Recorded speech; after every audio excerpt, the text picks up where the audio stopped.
everybody. Welcome back to the couch. I'm Katelyn. I'm a therapist who loves anime. This is Mochi, and today we're going to be continuing Fruits Basket. He's laying into me. He's like so happy, but I feel the love. Um, but yeah, we're going to be watching Fruits Baskets today. We're getting into episodes 13 and 14. So we're picking up after Tohru and the gang went to the inn, and then also what was it? Akito showed up at the school, and we had that really tense moment. So that's where we're picking up. Let's see what we get into today. 5月になったら何が収穫できますか？人参、かぶ、ニラ、あとイチゴ。とうとうなのですね。楽しみです。大丈夫？はい、もう4月というのに何やら今日は冷えますね。本田さん先に戻ってて。もうこっちも終わるし、お腹も減ったし。Ah, それではお言葉 he's に so 甘えま cute. して帰ってお食事作りますね。秋人さんに会ってから数日が経ちました。Hmm. けれどゆきくんは変わらずお元気そうにしていて本 Okay, 当に良かっ so たです。 he's recovered from 何 that, でしょう。 and then I know, right? There's clothes. What's going on? もしやこれは12時。本 Not 田 a さん、snake. 本田さんどうしたの？ Not under the clothes? Wow. あーくそ腹減った。これでもつまんで帰りをゆっくり待つとしましょう。 Those おめえ chives, you know 話を he してる hates 人か分 those. かってるだろ。 Oh あ、 my ほら goodness. 帰ってきたみたい。お、今すぐこいつの皮を剥いで丸焼きにしろ。 Oh my gosh. ああや、今すぐこいつの皮を剥いで。ちょっと待って。ソーマーやめ。 Uh, まあ見ての通りの実だね。冷えるとたまにああして変身しちゃうんだよ。冬は well, 大変です interesting. ね。で、ゆきくん、さっきは何をそんなに怒ってたんだい？おぞましくて口にも出したくない。おやおや、それはないでしょう。実のお兄さんに向かって。 And then look at that. Nissan, his brother. そこに熱を帯びた人肌が近づいてきたらすがりついてしまう。やあ諸君、元気でい Greetings. たかな？我が弟よ。大人版ゆきくんです。 Oh my god, Yuki the adult version. I like the way his eyes look. They do give off a snake vibe. 正月ぶり。僕と会わない間、浮気なんてしていなかったろう Here ね。 we go. グレスさん、君という人がいながらそんなことするわけないだろう。ああいや、 Wow. どうやら性格の方はゆきくんと違 Very った方のよ different. うです。なるほどなるほど。君がいわゆる王女様か。は？ む The さ苦しい princess. 男どもの家に咲く一輪の花。 Oh, 囚われ what's の王 going 女 on 様 here? だね。 Sorry, my cat's sitting on my glasses. 兄さん、彼女をバカにするのはやめてくれないかな。しっけえな。僕はこれでも十分彼女を敬っているんだよ。 Oh my god, even his eyelashes are fabulous. 早く作ってくれたまえ。敬ってな Ooh. い。ああいや、それって小遣いに対する扱いだよ。そうかい？ではゆっくり作りたまえ。 It's her leisure. トール君、外で食べるとしよう。 Oh, there he 待 goes. てることはない。僕のおごりだ。 His laughter on the way out. Uh, okay, so this is kind of funny.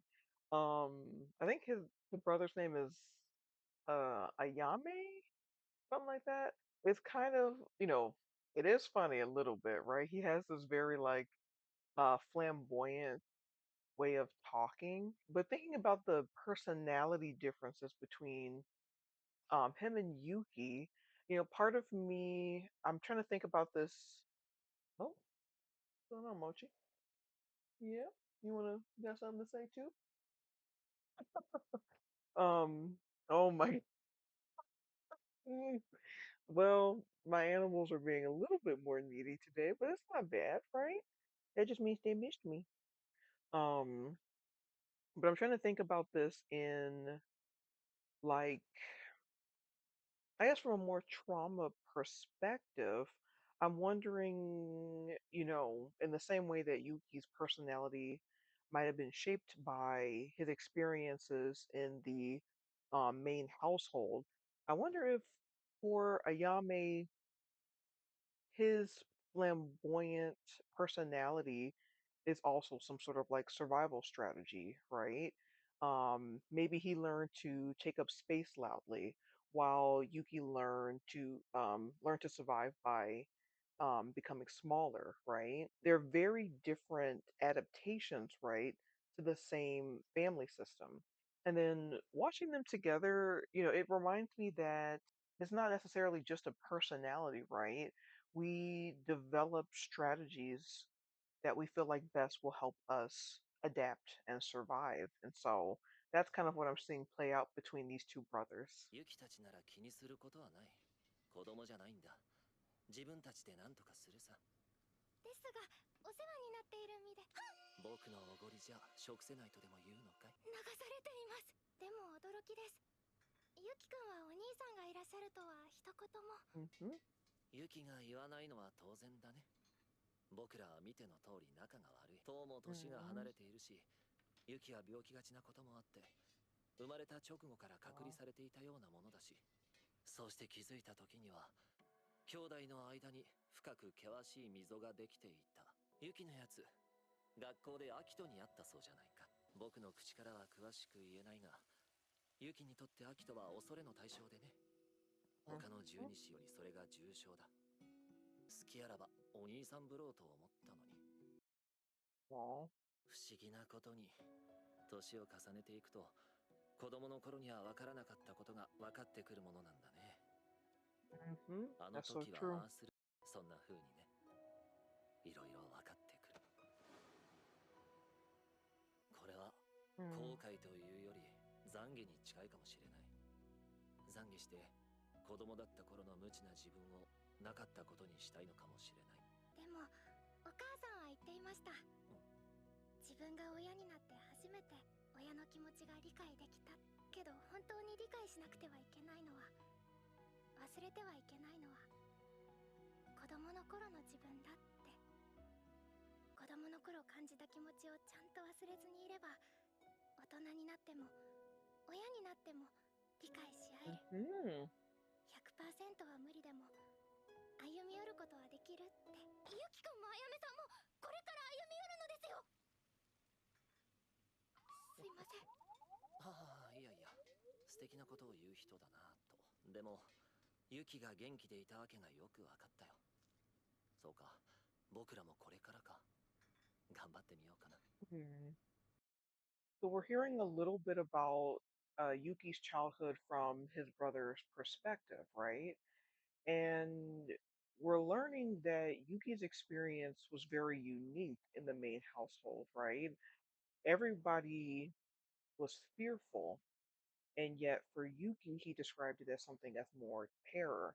And to me, what that keys me into is maybe there was something more chronic about Yuki's treatment. And I don't know if this became just about how Akito treated him, but everybody around him in the household, right? There were ripples from this. So maybe he has experienced like a very chronic emotional neglect, right? Feeling it almost in a sense cut off from feeling seen, heard, feeling misunderstood, right? And over time, that can really shape a deep sense of unworthiness, even without overt abuse. ただいま帰りました。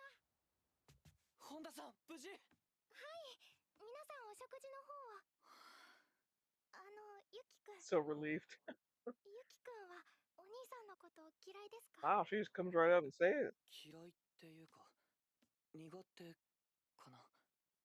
苦手ならば克服すればよい。今こそ僕らは歩み寄るべき時。Oh my gosh. 弟よ、お前なんか兄でもなんでもない。Here we go. 真実は変えられぬよ、ユキ。まだ寝る。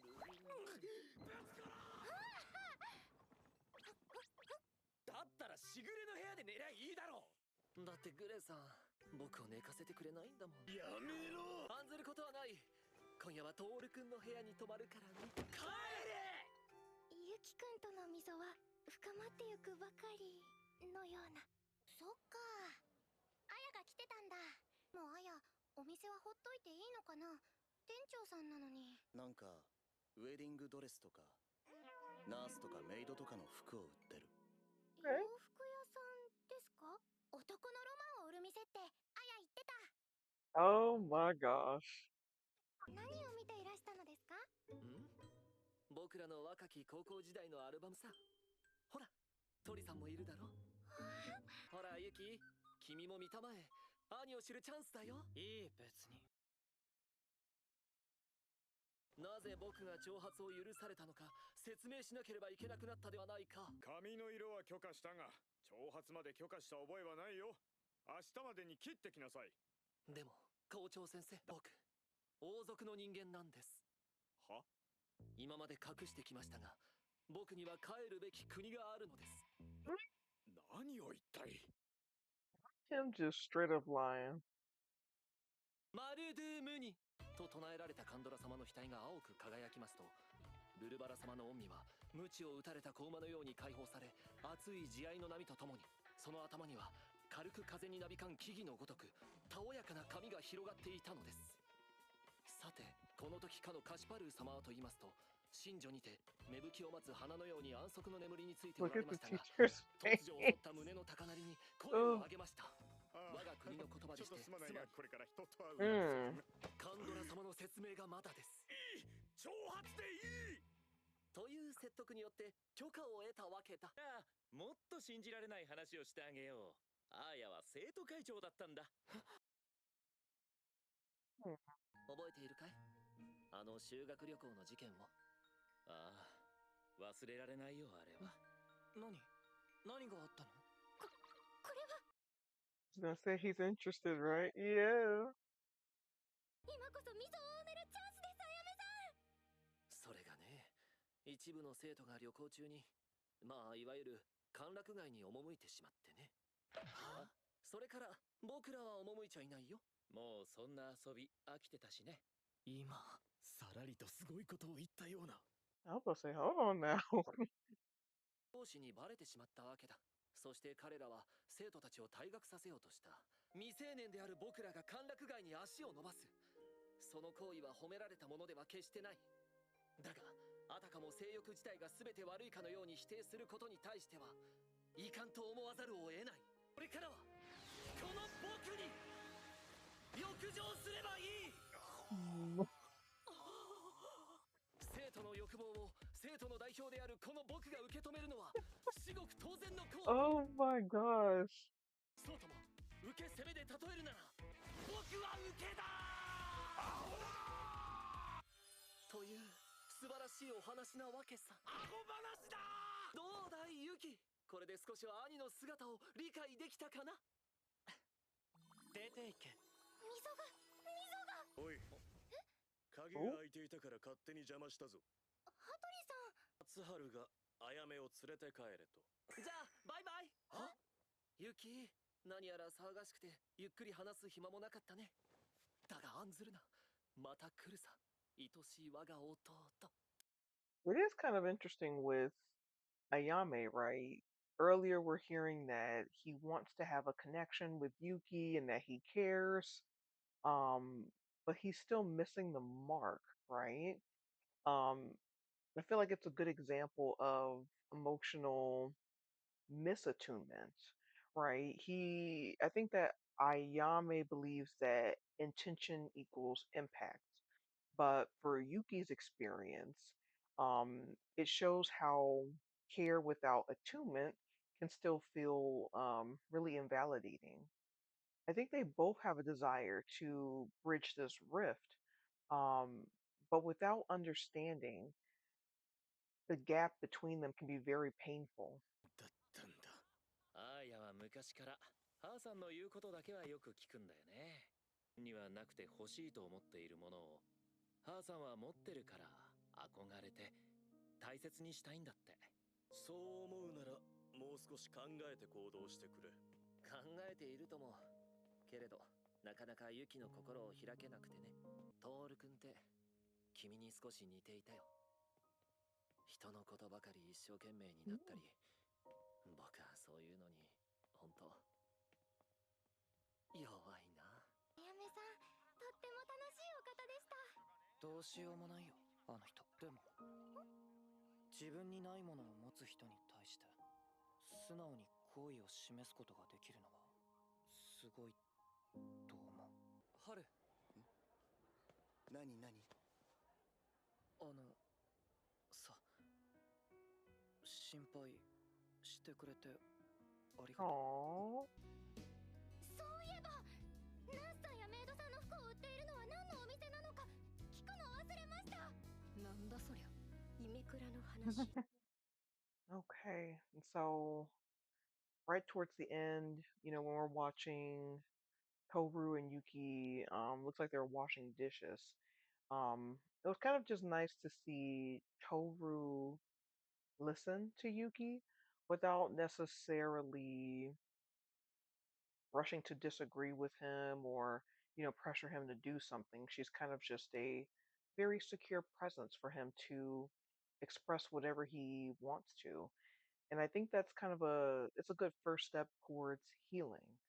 Um, and it's like calling back to something that Yuki essentially was starved of during his upbringing is feeling heard, right? And so just having her presence there is a very healing step for him.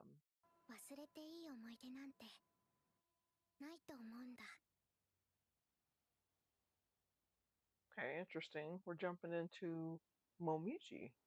それさ、5月1日のお話なんですけれど、午後から出かけてもよろしいでしょうか。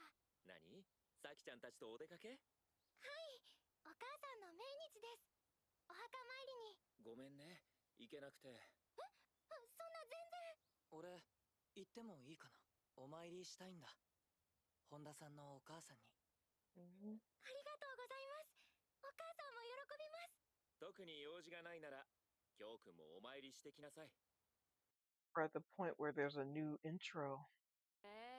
じゃあ王子も来るんだ。今日は？わからないです。黙ってらっしゃいましたから。もう1年になるのね。お母様が亡くなって。でもなんか今でもひょっこり現れそうな気がするんだよな。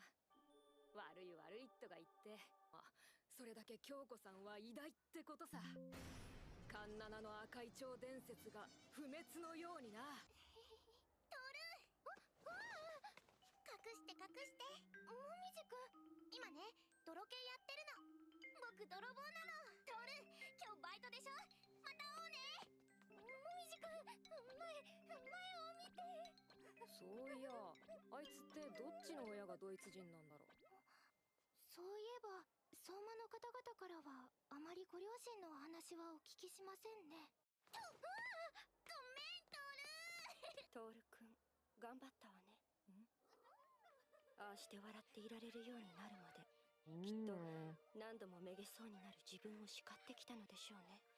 I mean, I think that is true. She probably has worked very hard to be where she is now. 手伝ってくださってありがとうございます。だからいいの。それより今日もユキがお迎え？はい。たまには今日も迎えに来ればいいのに。そうです、もみじくん。ボス、もみじくんはご両親のどちらがドイツの方なのですか？ムッティママってこと。写真あるよ。じゃじゃーん。Oh, she's so 美人 pretty. な方です。でねでね、僕妹がいるのね。ももって言ってね、ママにそっくりなの。もみじくんにもご兄弟がいらしたのですか？やあ、ママの後をひよこみたいについて歩くの。でも嬉しそうです。日本語うまくなくてね。ママとももね、大抵パパを迎えに来るの。じゃあ一緒に帰るのですね。そうね、帰れたら素敵。でもママは僕のこと知らないから。Oh. もみじちゃんじゃない？何しているの？こんな時間にこんな場所で。 Don't tell me they wiped her そうす memory. ればご当人です。ではこの方がももさん。それにあまり帰りが遅いとお母さんが心配するでしょ。大丈夫、もう帰るから。さあママ行くわよ。パパ待ちくたびれちゃう。 Oh my goodness. That just got very heavy. ついてない。見つかっちゃった。後でパパに謝らなきゃ。うん、ママは僕を知らない。忘れちゃった。記憶、隠蔽。 That's what I figured. もののけに疲れた子供を持ったお母さんは不必要なほど過保護になるか拒絶するかのどっちかが多いんだ。僕のママは拒絶する方だった。 Oh. 今思えば壊れちゃってたんだね。 Mm. カナみたいに。でももみじのことを忘れたら治るかもしれ Oh ないんだって。 my god. もみじもママを愛しているならママを助けてあげよう。 Man, this hurts a lot. 私の人生最大の後悔はあの生き物を自分の体から出したことよ。 Oh my god. ママはぐんぐん元気になったよ。 Mm. 2ヶ月後には笑えるようになっていたんだ。 That's how I feel on the inside. Oh my god. 僕はちゃんと思い出を背負って生きていきたいって、いっそ忘れたいって願いたくなる思い出でも、いつかそんな思い出に負けない僕になれるって信じてるから。忘れていい思い出なんて一つもないって思いたいから。だから本当はママにも忘れてほしくなかった。だけどこれは僕のわがままだから。秘密だよ。 Oh. 私も信じています。 I'm trying not to cry. どんな思い出もちゃんとこの胸に抱いて信じていきたい。 Wow. 行くから Hold on. I gotta pause. 墓参り。 Alright, so gosh, first and foremost, I feel like I'm probably going to experience a lot of recency bias as I'm watching this show, but I can say that I really feel like that moment has been the most heartbreaking with Momiji. Thinking about how there were parallels being drawn between Momiji and Tohru in their grief experiences. Earlier comments about how Tohru has worked really hard to get to where she is in a year. We can say the same thing for Momiji. Um, I don't know what grade he is, what grade he is in exactly, uh, first or second year or something like that of high school. But it's a very mature way of trying to deal with our grief and pain. It's almost like a form of radical acceptance, right? There are going to be certain experiences in life, certain emotions, right, that we don't have the power to not feel, to not experience. And by walking forward with acceptance and with confidence in ourselves to be able to get better at feeling and experiencing those things, moving forward with this rather than him being consumed by grief. Um, it's very adaptive, right? His joy, his optimism that he exuberates, it's not denial. This is a very adaptive way of him moving forward alongside his loss. And I think that this is also a really good reminder that joy and sorrow are not opposites. They're very often intertwined. 最近ぐずついていたから心配だったけど。お母さんが喜んでいるからかもです。だって皆さんがお参りしに来てくださるのですから。魚谷さん、それもしかして特攻服ってやつ？これはな、京子さんからもらった由緒正しい赤い蝶の特攻服なんだぜ。It might seem funny, right? But it's a way to honor and remember her, right? It's a good reminder that everybody does this in a unique way. あれ、綺麗になってんじゃん。あ、きっとおじいさんです。あのじいさん、どっちのじいさんだ？お父さんのお父さんです。お父さんはどうして？風邪をこじらせてそのままだったそうです。Mm. 私は小さかったのでよく覚えていないのですが。それでどうして暗い影を落とさずい Hmm. つも笑顔で明るくいられるのだろう。 That'd be a tough thing to go through. 事故 Very 当日 tough. のことは Hmm. So this is interesting. I didn't know in this context they そんな were 中 all 身 in the 内の same 人間の class. 事故にでもあったのかな。そんなことをぼんやり考えていた。なのに今こうして同じ家に住んでいて近くにいて Kind of interesting seeing Joy. He wants to be here, and but he does also seem kind of standoffish. 花島、お前ってその例の姿ってやつとかも見えたりするのか？見えるわけないでしょ。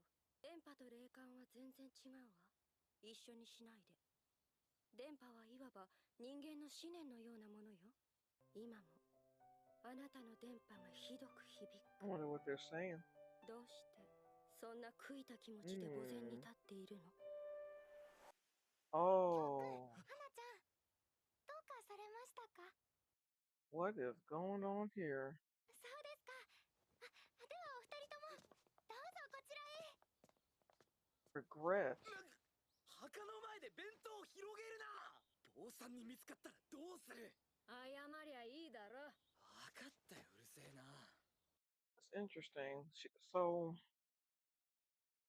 they talked about there's chaos that she can see, and he's feeling regret.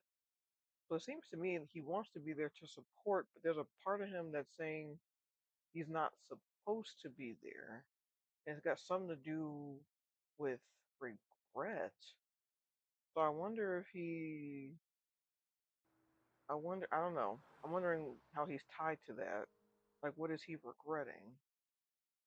Like, what did he feel like he's done that's wrong, or he has some sort of 文字 responsibility? とかツンツンしたとこなくなって Hmm. きたし、今日もなんだかんだ言ってトールのこといたわってるみたいだし、いつかトールのことが好きだとか言い出しちゃったりしてな。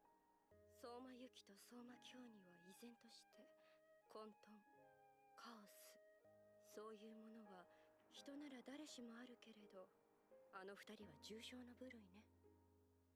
あの思念がある限り恋愛する余裕なんてないんじゃないかしら。 Hmm. でもまあ、わけもわからず気がついたら咲いてたってのもあるからな。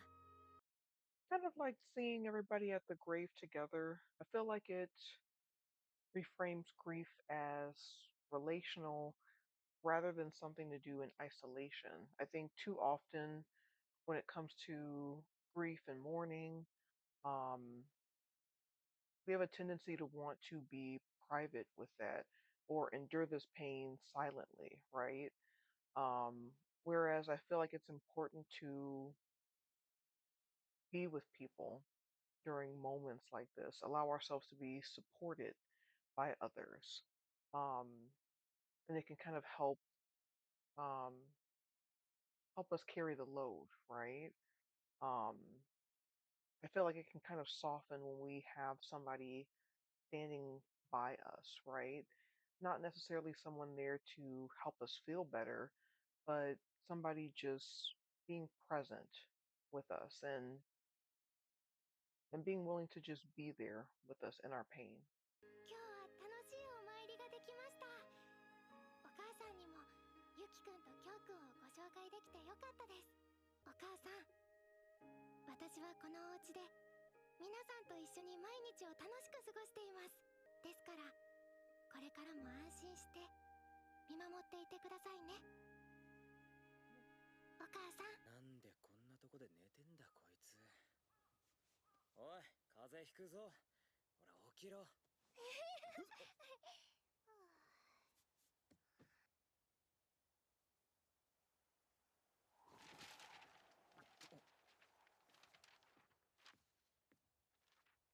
子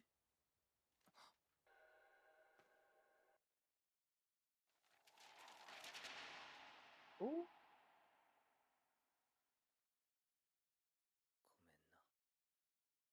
ごめんな Mm. Mm-mm-mm. What a place to end on. Well, I don't know exactly, but I feel like I don't know whose memory that was. There's so many things that happened right towards the end. I don't know if that was Kyoi's memory or Yuki's memory, right? With the hat and when Toru was younger, because that had appeared in the house, right? More than likely, I think Yuki may think he saw Kyoi giving Toru a kiss. And then Kyoi says I'm sorry to her, right? Going along with what we've seen him, they talk about regret that he feels and he's sorry for something, right? So I don't know exactly what happened. I'm getting the sense that I don't know. I feel like there's some sort of connection between Kyoi and Toru from the past, and maybe something around his mom's death. I have no clue.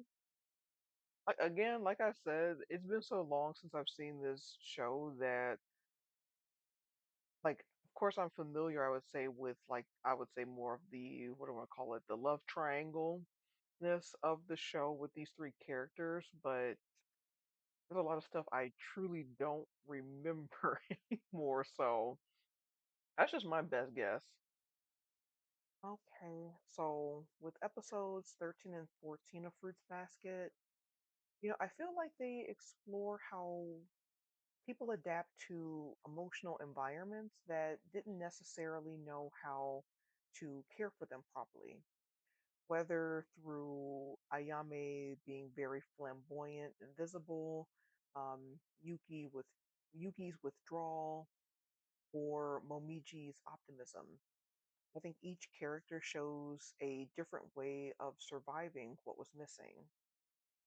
What stays with me the most is how healing here doesn't come from confrontation or resolution, but from being seen, accompanied, and allowed to exist without explanation. And so, with that, I'm looking forward to continuing the series together. If you enjoyed it, please stick around, like, and subscribe. And as always, rest easy, feel deeply, and I'll see you in the next session. Bye.